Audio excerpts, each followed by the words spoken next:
Hello everybody, this is Krista and welcome back to Adventures in Metaphysics. So today I felt very inspired by Lisa Papez's latest This or That video.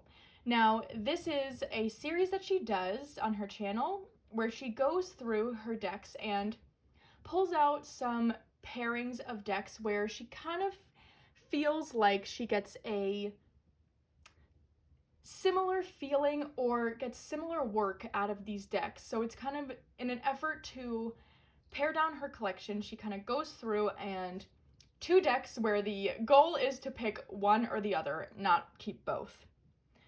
So the other thing that I found really interesting, and Lisa mentioned this, but also I've been talking a lot about it with Jess from Empress and Basil and Amanda from Venus and Virtue. Oh, hello Stevie.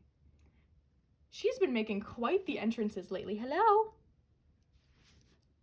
Do you mind? Please don't sit. Oh my gosh. Hello, what are you doing? Excuse me. Okay. Oh my gosh. She has just been wanting the spotlight lately. Anyway, the idea I've been thinking a lot about is my fantasy self or selves. And how I think about this is sort of in terms of tarot anyway, because I think, this kind of extends, I think, to anything we can be interested in or do. But in terms of tarot, is I know that there are decks that maybe I unknowingly got, or who knows, but now I know I keep around because they're decks that I wish I liked and I wish were for me in this like fantasy self kind of way where it's like I want certain things to be what I read with. I'm hoping that makes some sense. I don't know if I explained that very well, but kind of where they're decks I'm not really excited to use, but I hold on to them because I want myself to be a person who likes it, I don't know if that makes sense. So it's something I've been thinking a lot about lately. And I was looking at my collection and realized that there were decks I could immediately point to that I knew fit in this category. But beyond that there was another deck I could point to right after that I love and works super well for me and I would use instead. And it's something I use instead every single time because it's a deck for my true self. So this was a really interesting exercise and to kind of notice the themes going on. So I took out these pairings and I thought I would just go through them with you today to kind of show, I don't know, I just thought it'd be interesting to share. And just something to think about. I don't think it's anything for me to be ashamed of. It's just something I've kind of become aware of. And it's been an interesting exercise. Stevie is on her way back. She is ruthless today, aren't you? Huh? Oh my goodness. Do you need attention? I promise we can play so much later. So, without further ado, let's get into the pairings. Alrighty, so the first pairing I think I'm going to start with is my Earthbound Oracle and my Bonaventure Cemetery Divination deck. Now, the deck that I feel aligns with my fantasy self and is one that I have been holding on to because I just wish I loved it is the Earthbound Oracle. Now, this is a really cool little deck. It has just these images with their keywords, and I really do like the pictures. But I think some of the cards just go a little bit too non-specific for me, or it's honestly just a word I don't understand. Like I get this card a lot, Arcana, and I feel like I have to look it up every time because I just never remember what it stands for. And so I think the fact that it doesn't have a guidebook bothers me more than I wish I did, because I really love the images. I love the little bit of just weirdness about it. And it's one I've been holding on to for so long. Like this, I don't know what that word means either. I have to look this one up every time.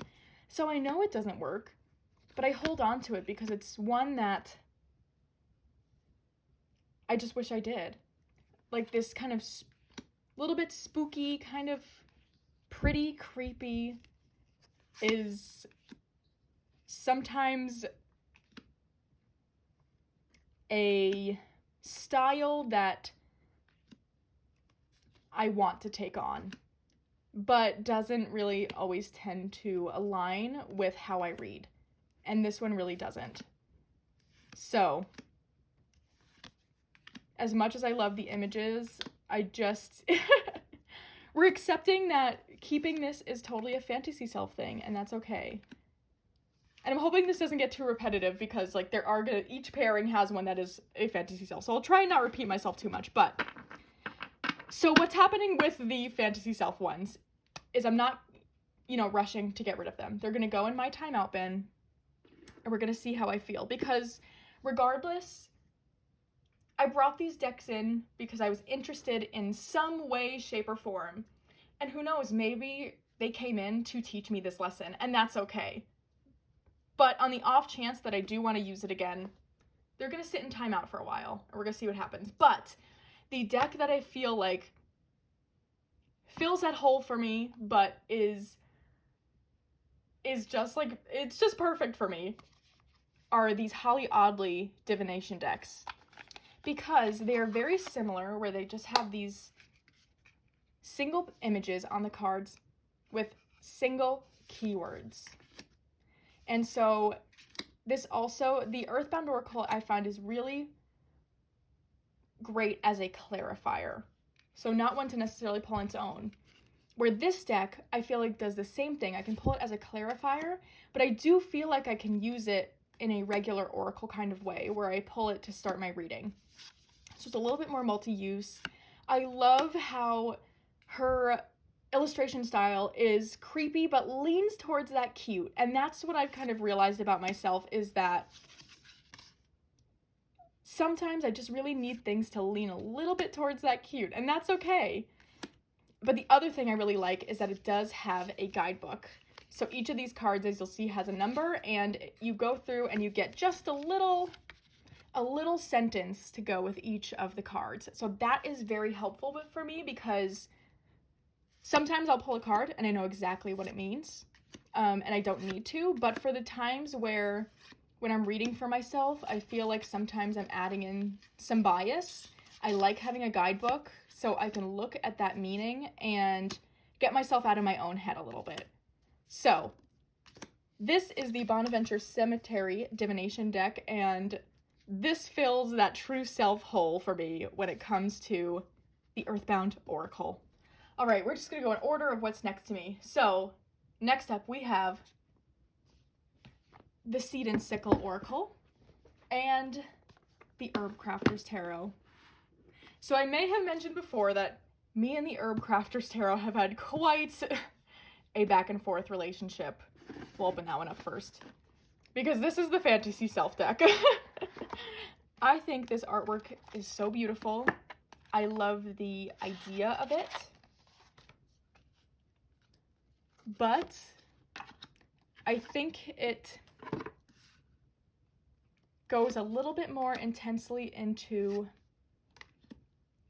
herb crafting, herbal remedies than I'm really interested in. And I love green witchery, hedge witchery, whatever you want to call it. I'm really interested in it. And so I want to think that herbs are something that I'm really, really interested in working with, but they're just not. And this deck gets a little confusing for me to read with, because it's very rare that I will pull one tarot card. I like to do at least 3. And when I have to kind of sit and really go through the guidebook to kind of get the background on the herb as well, it gets a little overwhelming. So this is the second deck that I have of this. I rehomed my first version, and then received this as a wonderful, wonderful gift. And I think that was part of the reason I was holding on to it too, is that it was such a nice and generous gift this winter. But I just know someone would enjoy this much more than I do who's really into herbs. And I just don't get excited to reach for it. I wish I did, but the reality of it is that that's not me.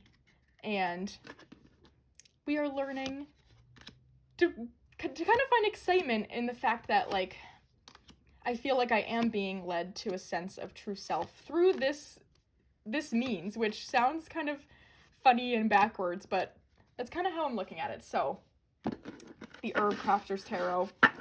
Now, what I have found very recently that I'm so excited about,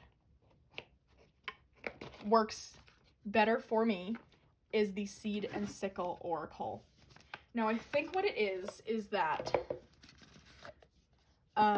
there are some herbs in here, but not solely. There's also a lot of plants and trees and things of that sort. So it kind of feels less herb specific and more just in touch with nature, which is how I tend to work with things. And the guidebook doesn't really touch much on, or it doesn't touch at all really on like any sort of herbal remedy or like what it could be good for. It really just takes the energy of that plant and gives you a message. So I have just been loving this deck so much, and I only got it this past week, but as soon as I got it, I was like, oh my gosh, okay, I know this fills that herb crafter's hole for me. Like, I'm honestly ready to let that go to someone who I know has been wanting it and works closely with herbs, so they just get so much out of it. So yeah, I've been very excited about this deck, and I just feel like this was what I was meant to have and what I was meant to work with over the Herb Crafter's Tarot. So that is the Seed and Sickle Oracle. Next up, we have the Supra Oracle and Coastal Curiosities. So, starting with our fantasy self. Now, a theme that I really noticed when I was looking at all of the decks that I felt aligned with a fantasy self, or just like a version of who I wish I was, I noticed that, upside down. I noticed that a lot of the decks that I was pulling out, to me, felt like they were quote-unquote serious readers. And I think that's why I was holding on to them, or have been holding on to them, because I have a real thing, like a big shadow that I've been working on is a fear of just not getting taken seriously.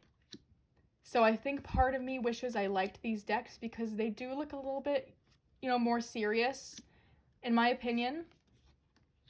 So I guess using a more serious deck, maybe I'll look like a more serious person or a more serious reader, whatever that even means. Whatever I was thinking that meant, which I know isn't true. And I know using bright, colorful decks or things that are cute and fun reflects nothing on me. And that being more childlike reflects nothing on seriousness. And it's okay to not be a serious person. That doesn't, it doesn't reflect anything on me. So this is definitely one of those decks. And while I can appreciate it for kind of the piece of art I feel it is, I have to rely on the book. And I just don't connect with a lot of these words and these images. While I think they're beautiful, pulling them for myself, like, I just don't feel anything from them. And I like to feel something from my decks. So yeah, I thought this was a perfect example to kind of portray, and I'll probably say it again with some of these other decks of like, they just kind of felt more serious, if that makes any sense. So that is the Supra Oracle, but the one I know I love, and you've heard me talk about it a million times, that I just feel like I would always want to use instead, is my Coastal Curiosities. Now, I'm not exactly sure why I felt these paired together, but I don't know. It just made some sense in my head. Maybe because they both felt a little artistic to me, and sometimes with these keywords, I do like to look at them in the book. I like feeling like I don't necessarily have to, but sometimes I do rely on that when I'm reading for myself, and that's okay. But I think they just give me a similar feel. Or kind of like, almost like when I use the Supra Oracle, I feel like I'm almost denying myself something like this. I think that's a good way to put it, is when I am attempting to lean into that fantasy self and try and make that fantasy self the reality. It feels like I'm just kind of denying my true self something. And I think that's why I picked this one, because I know I love it. I've loved it for a very long time. It works so well for me. So it's almost like it felt like the Supra Oracle was taking me away from something like this. So that is the Coastal Curiosities deck, which I love so much. All right, this one's gonna make a little bit less of sense for sure. But we have the Anecdotes Tarot and the Cute and Creepy Tarot. So let me explain. I wish I was someone who could really study a deck. And by that, I mean, like, I can really get to know decks, I can bond with decks, but, like, ones that kind of require some study is where I struggle. Which, just a factor of my ADHD, that is something that I struggle with in general, like, not just tarot decks, where if it doesn't immediately interest me or align with something that I'm very interested in, it's going to be really, really tough to make myself do it. So, the Anecdotes Tarot. I even went through, like, modding this one. I trimmed the border so that I could shuffle it more easily. And I love the artwork. I really, really love the artwork. So I think that's another reason I've held on to it for so long, but this deck is based off of the songs of a harpist that I'm not even remembering her name. And I know it would be helpful. My friend Andy just got this deck too, and she immediately went through and listened to all the songs that are listed in the guidebook that go with the cards. She went card by card and listened to the songs, and she got so much out of it. I have a feeling she's already so connected to this deck. And just hearing her experience, I was like, I'm never gonna do that. Like, I have to be honest with myself, I'm never gonna do that because I'm not interested in music in that way. I'm just not. And so we had a moment of honesty where I just don't feel like I am going to get as much out of this deck as I can if I don't do that. Because I can tell by looking at the pictures. While I can read them, they do align with RWS pretty well. When you read the guidebook, it starts going into things about the song, and then I'm lost. So I've been holding on to this for years, and I still haven't done it, and I just need to accept it's because it doesn't excite me. I wish it did, but the reality is that it doesn't, and that's okay. So the reason I paired these two together is because the Cute and Creepy Tarot feels like almost an optional study deck for me, but one that immediately excited me. So these cards each have a different mythical creature, and in the guidebook it tells you exactly what they are, which very helpful. I love that. So when I pull cards from this, I can pull it and easily just do a reading for myself without knowing anything about the creatures, but I'm so interested in folklore and just anything to do with mythical creatures like that, where I find myself going card by card once I'm done with my reading and learning a little bit more about the stories of these creatures, and I get really excited to do that.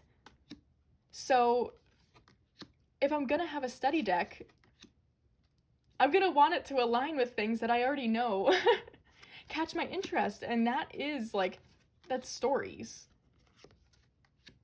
So that is why I paired these two together, is because they both felt like study decks in a way, and this one's gonna keep my attention, and the other one just has proven not to, and that's all right. So that is the Cute and Creepy Tarot, and I mean, come on, it's so cute. I love this one so much. All right, we've got 4 more pairings left, and I feel like these ones could get me in some trouble, but that's okay. We're gonna go for it anyway, and yeah. So my next pairing is the Victorian Romantic Tarot and the indie edition of the Touchstone Tarot.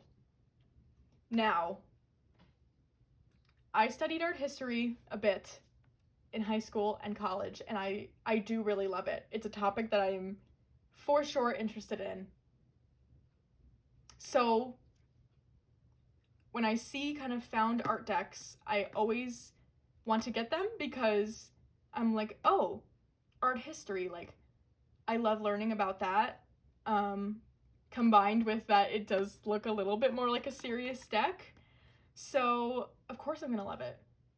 But I think the reality is just that while it is a bit of an interest of mine, it's not a huge interest, you know? Not to the extent of having multiple found art decks.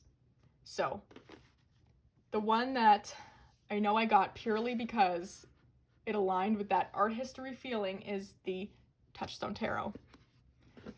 And I think I knew it right when I took it out of the box that these pictures just don't work for me. I think objectively it's beautiful, but when I'm reading with it, these faces that feel like they're looking right at you and they're so realistic is really jarring to me. And it's one that I really wished I liked. And kind of had a feeling that I wouldn't, but again, that fantasy self desire was strong. So we got it and we tried it. And I'm happy I did try it because, again, I'm clearly learning. I'm still learning something, and I think that's the point of, or at least my point of doing work with tarot is for self-growth and self-learning and awareness, and this process I'm doing is, I'm really learning a lot, so no regrets. But yeah, this one just really, it's the faces, I think, just really doesn't work for me, and I've held on to it because, again, on paper, for my fantasy self, I'm like, no, I should like this. We gotta kind of make ourselves like this, and it's not gonna happen. And also, you know, there's a thing where this is out of print, and that feels like a reason to keep it too, but I never want to feel kind of trapped by my decks in a way, if that makes sense, where I'm feeling like I need to keep it just because of some kind of detail like that when someone else could be enjoying it. Because I have a lot of other decks that I really love and I really enjoy, and I don't, you know, necessarily collect anything just because it's out of print and I can't get it anymore. Will I hold on to this one in the timeout bin for a bit longer because I can't get it again easily? Yes. You know, that is something that I will do just to really, really make 100% sure since I can't get it easily again. But ultimately, that's not a reason I want to hold on to it. So that is the Touchstone Tarot, the indie edition. And the deck that has just like totally stolen my heart in the found art world, and I feel like is kind of it for me, is the Victorian Romantic Tarot.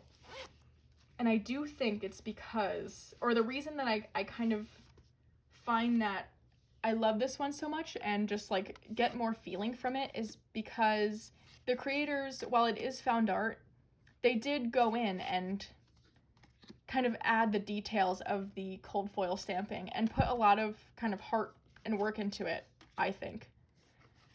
And sometimes I feel like you can sense that with decks. Not saying that found art decks, sorry. I don't want to say that like found art decks aren't a lot of work, because they are. They 100% are. And I know Cat Black collaged a bunch of paintings, so I don't mean to make a statement that I don't actually mean, because that is not at all what I'm trying to say. But I think sometimes it's more just that I have trouble connecting with a feeling of a deck when it's found art. Not to say I never do, because this one I do. when you can kind of sense the work that went into it. Oh my gosh, I'm putting my foot in my mouth, but that's just kind of my feeling. Again, not to say that Kat Black didn't put a bunch of work into it, because I bet that wasn't easy, especially since it's collaged. So that is, like, you know, her art.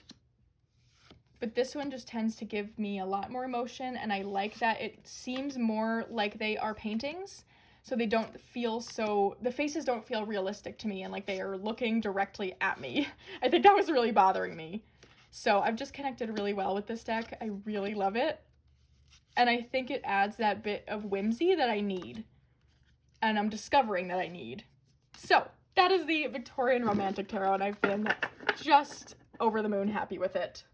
Okay, next up, we've got the Tarot of Mystical Moments, and, let me get it out of its bag, the Shimmering Veil Tarot. Now, this one I'm legitimately sad about, because I think this deck is so beautiful, and I got it because I am really interested in doing past life readings, and I've heard a lot of people use this deck for that purpose, because the artwork is kind of nondescript in a way, where you can use the images a lot to kind of see into things. So I was really hoping that that I could kind of do past life readings by getting this deck. And I realized that doing certain kind of readings are not just going to come about by getting certain decks, you know? And I've actually found that using decks I never would have expected to do past life readings works a lot better for me. And it was more that I needed to learn how to trust myself and trust the messages I was getting, and that wasn't just going to come from any certain deck, if that makes sense. Because beyond that, I don't find that I easily connect with this artwork. While I think it is so beautiful, I really struggle with it. So, that is the Shimmering Veil Tarot. I love this card. Like, there are a lot of cards that I like, and this is probably, out of all of these, this is probably the one I'm the least sure about, and probably will hold on to for quite some time in the timeout bin, because I do think it is so beautiful. But, anyhow, one that I do think can kind of, or fills at a similar slot for me, is the Tarot of Mystical Moments, which I really, really like. It feels artistic, yet the images are a bit more specific, I guess, or just clearer for me to look at. Yet, as it says in the title, it's mystical and magical feeling, and things are really quirky and wonky, and I love that about this deck. Where I kind of wanted to have the Shimmering Veil to look at an image and just kind of keep digging into it, that doesn't happen. With this deck, though, it does. You can look at all the different layers and just kind of get different things every time you use it, and I love this deck so much. Ooh, that got shuffled in. So yeah, I kind of am pretty confident that this does what I wished the Shimmering Veil did. And actually, now that I'm looking at it, I would be interested to try using this for a past life reading. I think that'd be very, very interesting. I don't know. So, that is the Tarot of Mystical Moments. All right, last two. Our next one we have are decks that I got in hopes to use them for shadow. Oh my goodness! Hi! Did you come to say hi again? Can I continue my video?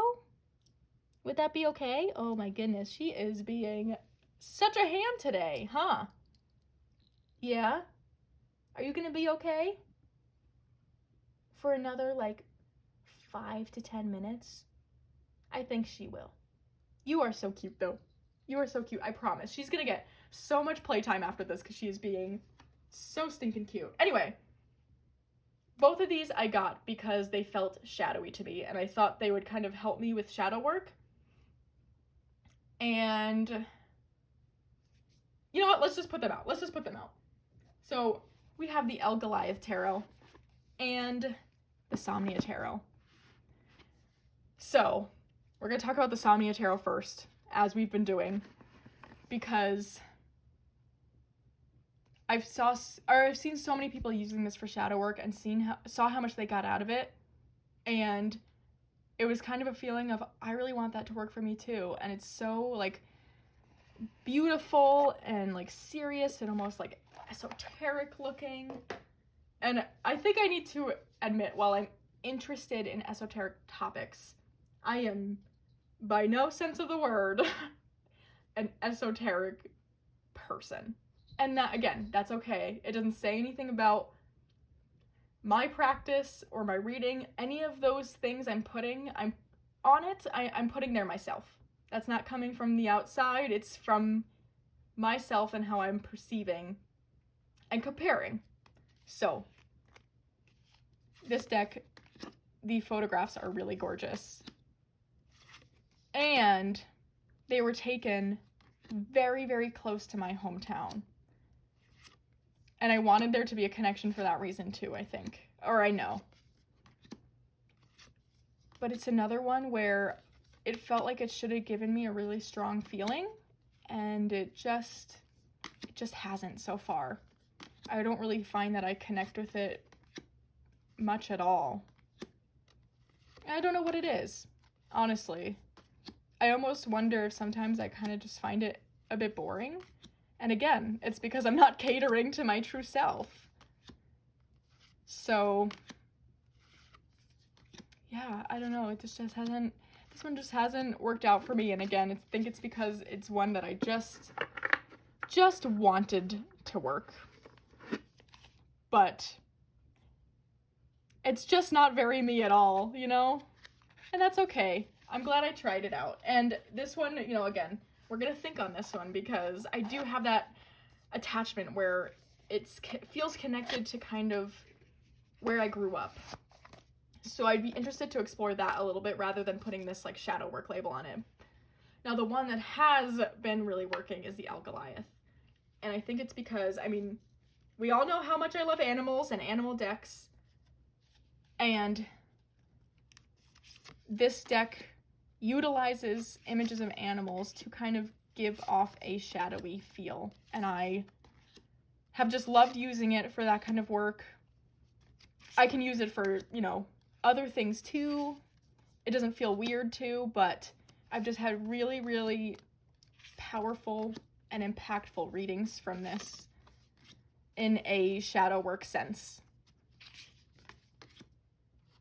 Because while they are images of animals, they are ones that are challenging. There's a lot of really challenging images in this deck.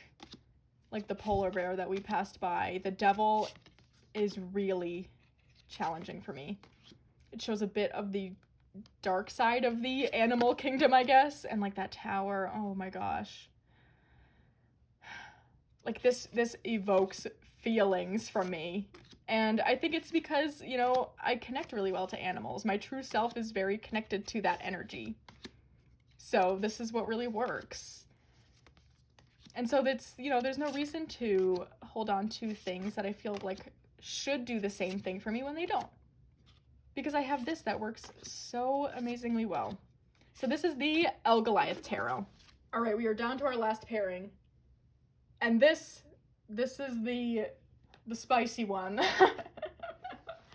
that I've saved for last because it even makes me like nervous to think about still, because I'm like, oh my gosh, I can't believe that was like my instant gut reaction. But anyway, we've got the Forest of Enchantment in this beautiful, beautiful bag made by Sandy. I can't get over this bag. Forest of Enchantment and the Majestic Earth Tarot.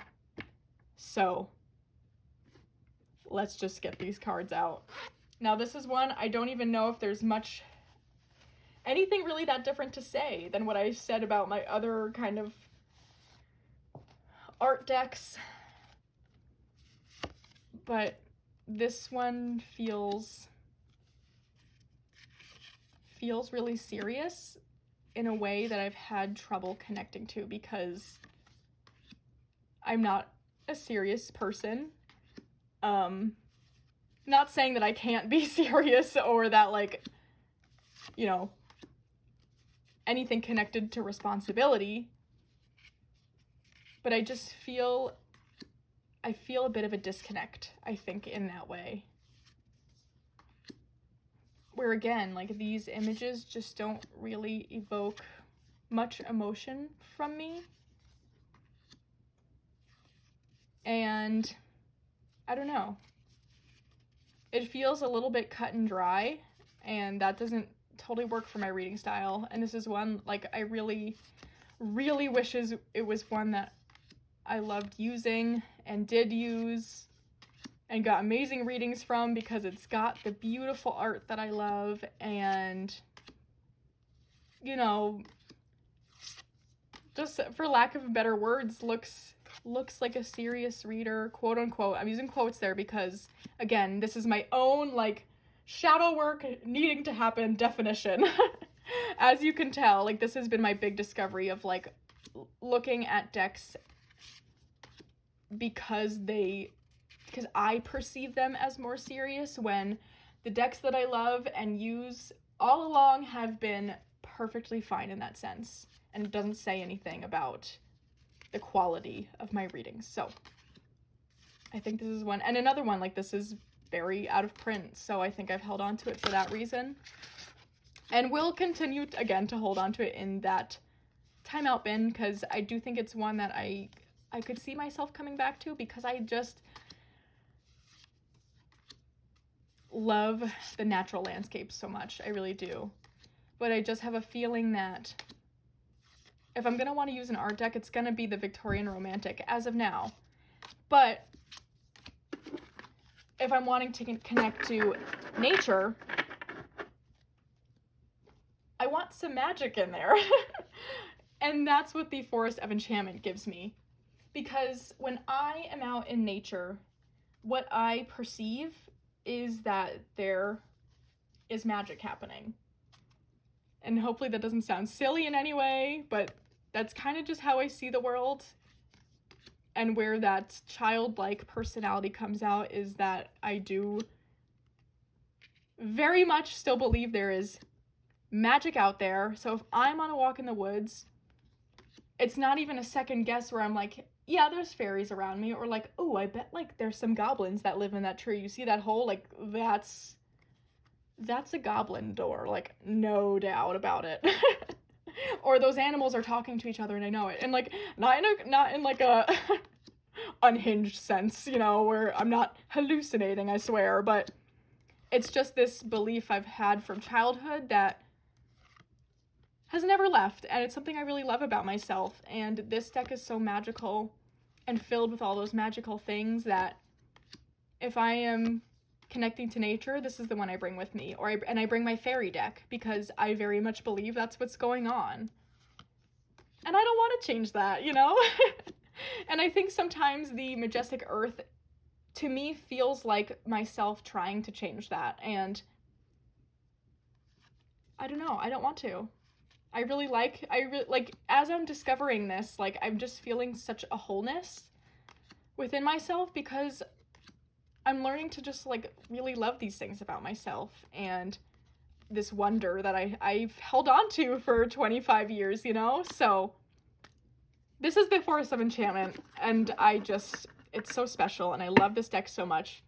If you have this one, or if you don't have this one, regardless, and you want to see more of the cards and really dig into them, Sandy over at Exploring Tarot is doing a real deep dive that has been so much fun to follow along with, and really good. And I just love feeling like I'm learning along with her, where she's been going 5 cards at a time and, like, digging into the symbology and kind of how the meanings relate to the standard RWS, and just, it's been awesome. So yes, that is my last pairing, and I don't know, this just made me feel really good, and I feel like I'm really learning so much about myself, and learning to accept my whole true self as my true self. And it's just been really awesome, because I feel like a lot of the things I've been bringing in lately have felt so like me, and I've been so okay and excited about that. So anyway, I hope, you know, that was helpful in some sense, or just at least fun to watch. I had a lot of fun kind of making these pairings and thinking about this. So yeah, I hope you all loved hanging out with me and have a wonderful rest of your day.